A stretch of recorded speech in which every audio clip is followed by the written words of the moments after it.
Got a friend who's convinced drones are watching them at night? Let's talk about how to support them. First things first, listen. Really listen. Validate their feelings, even if you don't share their beliefs. Showing empathy can make a world of difference. Next, gently suggest they talk to a mental health professional. Therapists and counselors can provide a safe space to explore their thoughts. Reassure your friend that you're there for them.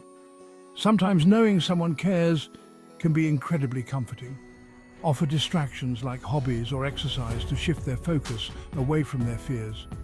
If they're open to it, share some basic info about drones. Knowing the facts might help ease their worries. Avoid arguing or trying to forcefully convince them they're wrong.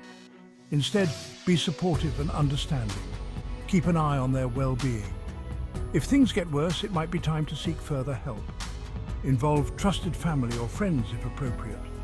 A supportive network can make a big difference. Remember, empathy and understanding are key. Your support can help your friend feel less alone and more secure. Sometimes people who aren't used to living in the country can feel uneasy and fearful. Understanding their perspective can help you provide better support.